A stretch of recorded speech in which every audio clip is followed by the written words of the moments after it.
Welcome back, guys, for another video. Today we're going to be talking about 5 pro tips that you need to start doing in ASTDX, and these will absolutely make you a lot more OP. So without further ado, let's get started. By the way, guys, we are doing our giveaway right now on our Discord. The next giveaway is about to start. All you have to do in order to be part of it is to like and subscribe, and by subscribing this early before we get to 100k subs, you get to be part of the OG subs of AB Plays. So don't forget to like and subscribe right now, and let's get this video started. Alright, so All-Star Tower Defense X is a relatively new game, but in my opinion, there's a lot of tips that I can already say as I've been playing this game and, made some notices and things that I kind of learned from playing this game. So I think this is going to be a pretty valuable video.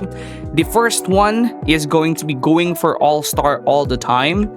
And the reason why this is a big problem is because All-Star is not actually as great as you would think in All-Star Tower Defense X. And this is because All-Star is a buff of 300% to your units, which would be really great if your units are actually 3 placement, but most units in All-Star Tower Defense X are actually 4 placement only, which means that you are losing on some pretty decent damage if you have units that are not 4 placement, if you have units that are not 3 placement with All-Star. Like, let's say, for example, if you have an Ulquiorra with All-Star, it's gonna kind of lose DPS because it has, less placements and it's only a 300% damage buff. I mean, it's still pretty good for Ulquiorra because he has an ability.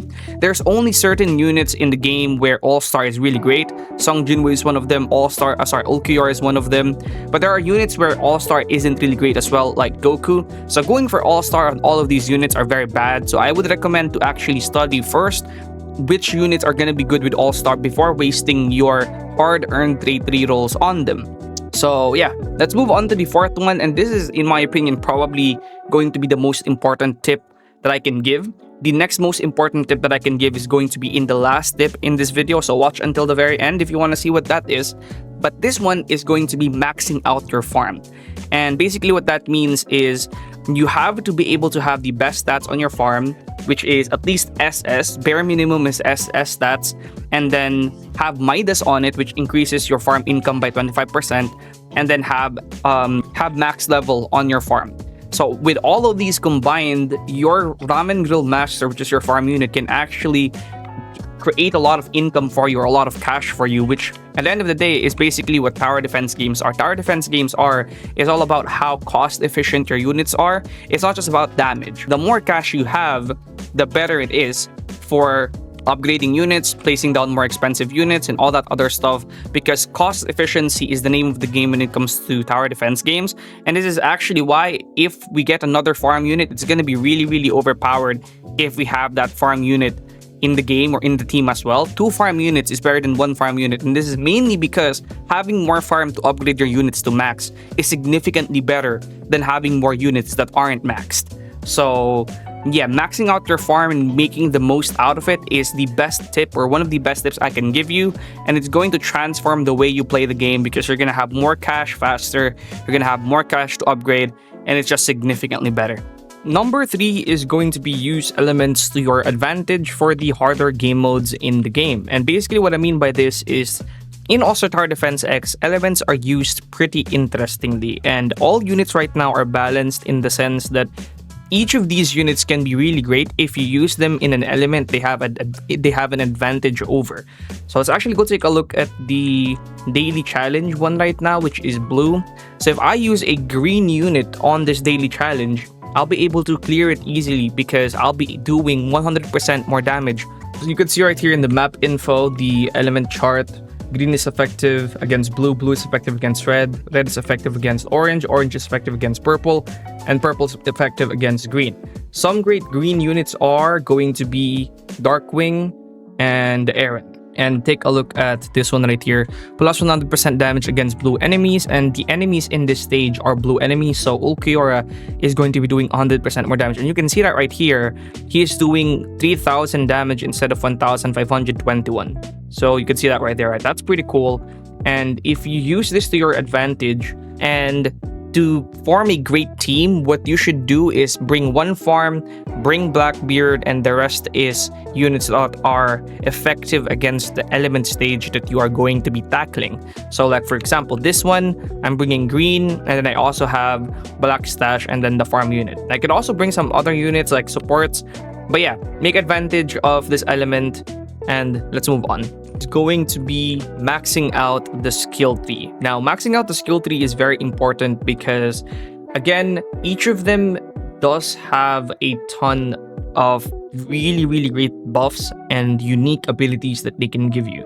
So different units will actually have different skill trees that they are better in.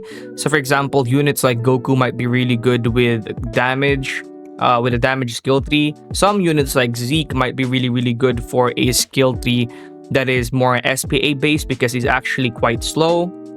So yeah, it really depends on what units you're gonna be picking and upgrading, and also it really depends on which you're gonna be choosing. So you have to be really picky with what you're gonna be doing here. Personally, for me, my basis is if it's a very long SPA unit like Zeke, I'll go SPA 3. If the unit doesn't have that much damage, I'll go with damage like Goku. If a unit has great range, I'll pick whatever I want to pick, you know? But mostly that's what I base my stuff on. Maxing out skill tree is actually really important. It coincides with my first tip, which is not always go for all-star, because all of your units will actually have that skill tree buff, which if you stack that together, that's pretty great, right?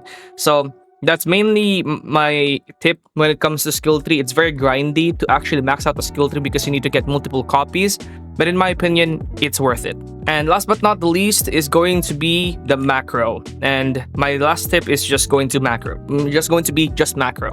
Now, if you can macro and you don't macro, you're missing out on a lot, right? But if you can't macro and you want to macro, maybe you can probably do AFK Express, because AFK Express is like the closest thing that you could do to a macro if you're the type of person that can't.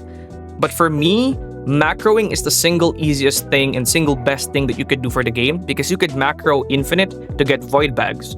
Void Bags will give you food to max out your units, will give you stats for rerolling stats, will give you trait rerolls for rerolling traits, will give you a bunch of other stuff like gems even, which you can use to obviously summon for units. Macroing Infinite, which is very simple to do, can actually give you so much stuff. And if you do macro Infinite for like, let's say 2 weeks straight, your account is going to be stacked compared to a normal player who doesn't macro, because you can macro and you should macro if you can, But then again, if you can't macro, just use something like Infinite Chamber. I think it's the closest thing that you have. I do recommend to use Infinite Chamber with Premium and VIP because it will multiply your rewards by a good amount. So that's pretty much it, honestly. I know macro as my last tip is kind of boring and kind of sad because a lot of players can't macro, but unfortunately it is the best tip I can give. If you're the type of player that can macro but you're not macroing, you're missing out on a lot. So that's pretty much gonna be it for today's video. If you enjoyed it, don't forget to like and subscribe. That's gonna be it, and I'll see you guys in the next one. Peace.